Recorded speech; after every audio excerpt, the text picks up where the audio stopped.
नमस्कार मित्रांनो. गोष्ट आवडली तर नक्की शेअर करा आणि चॅनलवर नवीन आला असाल तर आपल्या यूट्यूब चॅनल प्रो कॅपिटल मोटिवेशनलला सबस्क्राईब करायला अजिबात विसरू नका. मित्रांनो, आजचा व्हिडिओ खूपच वेगळा आणि धक्कादायक आहे. कारण आज आपण बोलणार आहोत एका अशा निर्णयावर जो निर्णय महाराष्ट्रात शोक असतानाच घेतला गेला आणि ज्यामुळे संपूर्ण राज्यात एकच चर्चा सुरू झाली. मित्रांनो, एका मोठ्या नेत्याच्या निधनानंतर सरकारने अचानक 75 शाळांना अल्पसंख्याक दर्जा दिला. हा निर्णय योग्य होता का? की यामागे काही मोठं राजकारण दडलं होतं? चला तर मग आजची ही पूर्ण गोष्ट स्टोरीच्या स्वरूपात समजून घेऊया.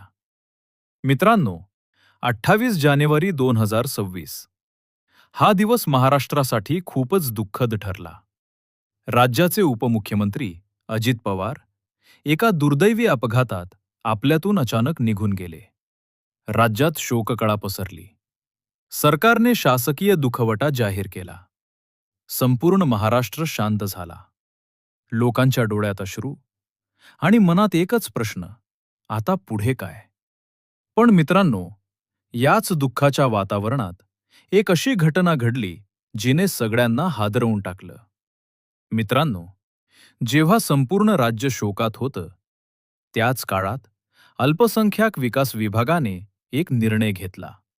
आणि तो निर्णय होता 75 शाळांना अल्पसंख्याक दर्जा देण्याचा. हो मित्रांनो, एका दिवसात 75 शाळांना प्रमाणपत्र मिळालं.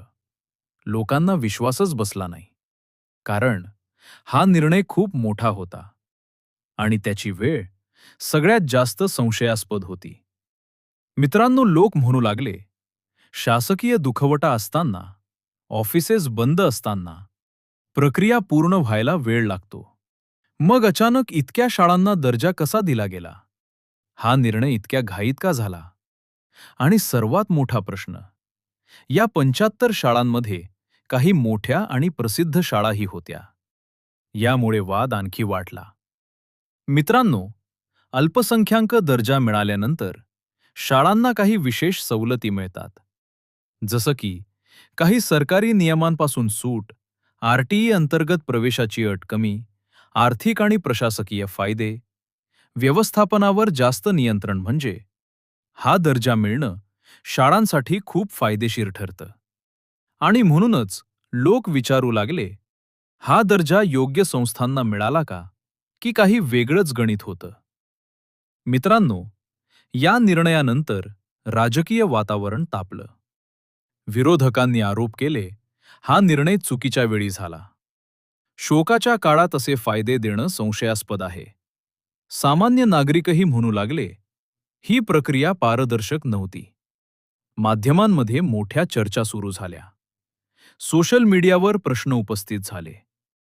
आणि संपूर्ण महाराष्ट्रात एकच चर्चा, 75 शाळांना अल्पसंख्याक दर्जा, पण का? मित्रांनो, या वादानंतर मुख्यमंत्री देवेंद्र फडणवीस यांनी तात्काळ हस्तक्षेप केला आणि त्यांनी आदेश दिला, या 75 प्रमाणपत्रांना स्थगिती द्या. हो, सरकारनं निर्णय थांबवला आणि चौकशीचे आदेश दिले. यामुळे लोकांना थोडा दिलासा मिळाला. पण प्रश्न अजूनही तसाच होता. हे निर्णय इतक्या घाईत का झाला? मित्रांनो, आता चौकशी सुरू झाली. फाईल्स तपासल्या जात आहेत. कोणत्या अधिकाऱ्यांनी सही केली, कोणत्या संस्थांना लाभ झाला, सगळं तपासलं जात आहे. कारण शिक्षणासारख्या पवित्र क्षेत्रात जर राजकारण आलं, तर सर्वात मोठं नुकसान विद्यार्थ्यांचं होतं.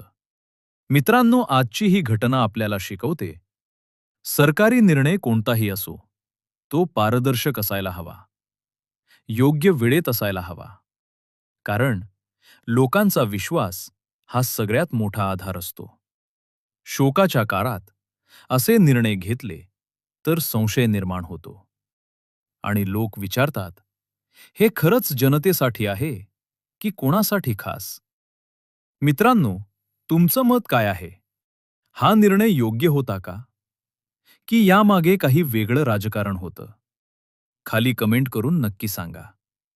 आणि अशाच जबरदस्त राजकीय स्टोरीसाठी चॅनलला सबस्क्राईब करा. जय महाराष्ट्र. धन्यवाद.